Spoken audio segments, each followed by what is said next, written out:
Hi guys, welcome to the lamb neck video. Ndakakupromisa pakashort kai kuti ndichakuratidzai kuti ma lamb neck ndobika sei. Saka tine ma frozen lamb neck edu akati one day saka tinenge tichishandisa poto iyi yakati kurei. Then mamwe ma ingredients atinawo tine ma tomatoes, sweet pepper, tine garlic, tine ginger, ne onion yedu.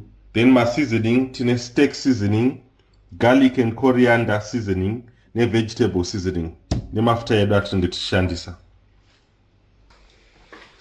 Hi guys, saka chekutanga tichacheka ma vegetables edu, then toma blender.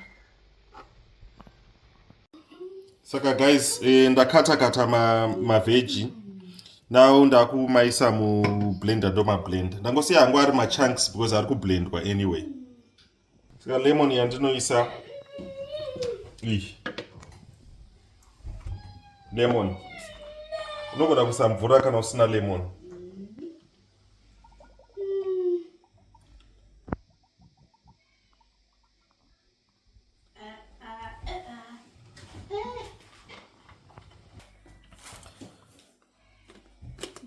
Saka ndaisa lemon yangu.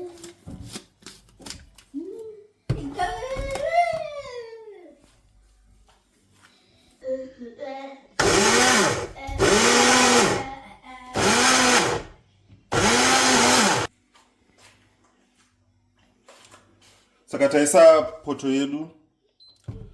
Apa ndakuisa mafuta mupoto. Tombotanga iri pa 9. Ndichaisa mafuta angu. Mafuta aya ndekungoti tipise ma spice edu. Futa ndichaisa mashoma. Ndangoisa mashoma mafuta because lemon ine mafuta ndekungopisa ma spice aya. Ma spice atiri kupisa garlic and coriander, vegetable ne steak. Ndo ma spice edu atiri kupisa.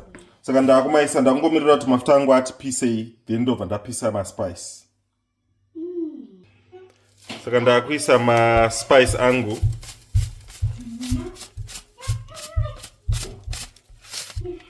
Ma spice munhu unongoisa zvichienderana nekuti unoda akawanda sei.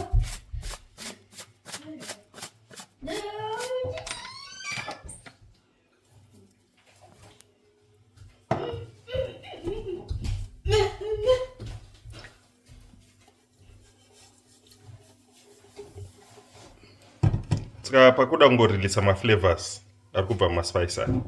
Saka ndongomirira kuti atsve mbijana. Then atanga kuti itsvei ndobva ndaisa nyama yangu imo.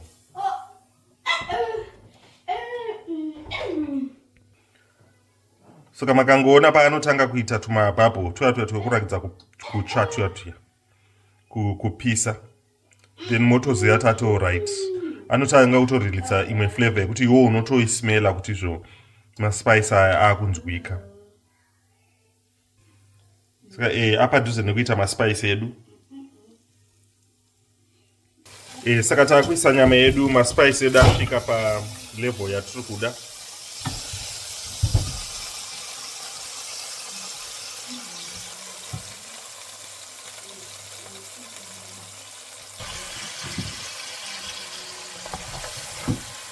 Saka nyama iyi tiri kuiboilisa. But mvura yataiboilisa nayo ndiyo ichaabsorba ma spice ayo. Then achangopindawo munyama nekuboilisa kwatinenge tichiita.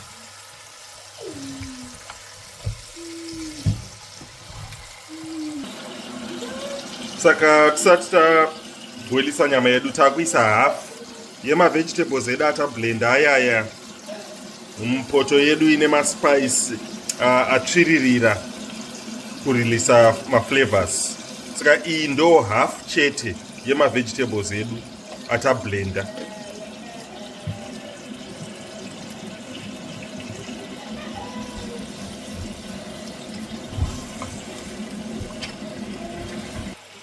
Saka nokuti nyama yedu yanga yakafreeza zvinoreva kuti yanga ine mvura nakudhara. Saka takuisa mvura mupoto yedu kuti zvichipedzisa kuboilirana. Saka tobva tavhara poto toisa pa low heat. Tosiya nyama yedu ichiboila iri mumvura yaabsorba ma spice nema vegetables aya tanga tablenda.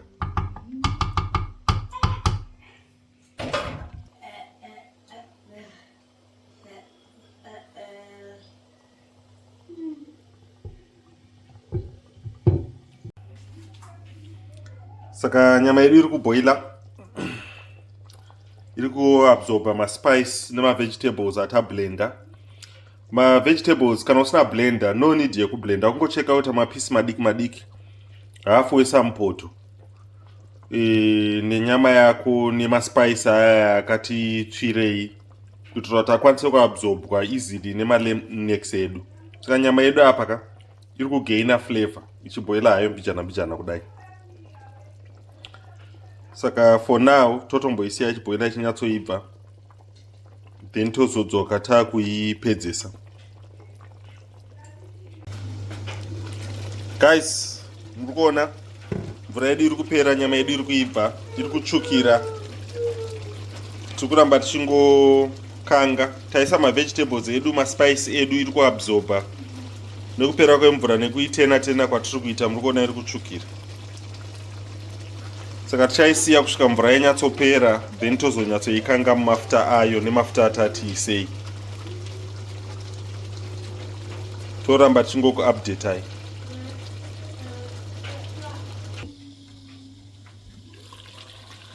Alright, saka mvura yedu yakupera, muri kuona yatogaina kabrownness nezvataisa zvese zviyazvo. But yakusvika pastage iyi, tine madomasi edu aya atisati taisa, aya atablenda. Takuedha madomasi aya. Tamaedha kudaro, ichatanga kuda kusima. Iwo unongo uchiziva zvaunoda, saka unongowedzera kana uchida maonyeni egreen, kana uchida whatever chaunoziva kuti chinowedzera flavor munyama yako. Ndo time yekuchiedha iyi. But isusu ichipinda musimmering stage, tichangowedzera madomasi, matomatoes aya emugaba, tichangomawedzera kubatsira nerichness yesupu yedu. Taste itorimo yakatonyanya munyama imomo. Saka munhu ndo time yaunoisa zvako zvaunofarira. Isusu tichawedzera mamwe madomasi, then tichazokurakidza kufinisha kwatinoiita. Saka madomasi edu just a little bit kuti ingogaina color.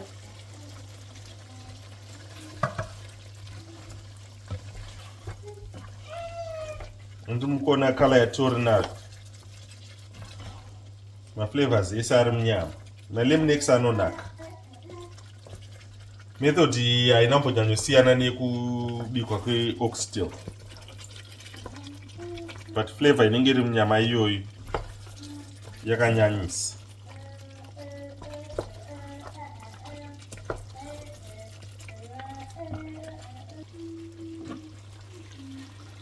Saka da kufinisha ne sweet pepper yedu neonion. Saka ndingangocheka cheka kuti mapieces then tozviedha. Kungoedha a bit of flavor ne crunchiness. Saka pepper, sweet pepper neonion ndongozvicheka cheka. Saka ndachopa maonion aya nemapeppers. Takutora then tobva tama iyi yango finishing iyi. Tobva taisa munyama yedu.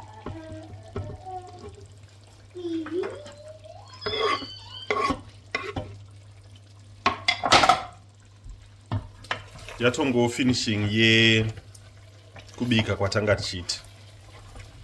Ndimukona nyama yedu yakatsvukira. Tiri kuedha maflavors nekubring out maflavor enyama achipindawo muyave soup yedu.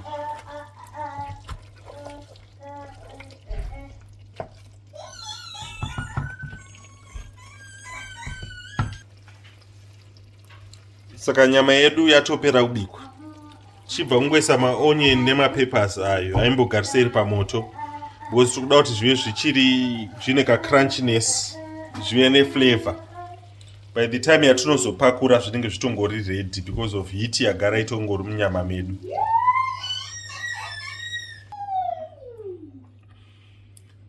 Saka takupakura nyama yedu.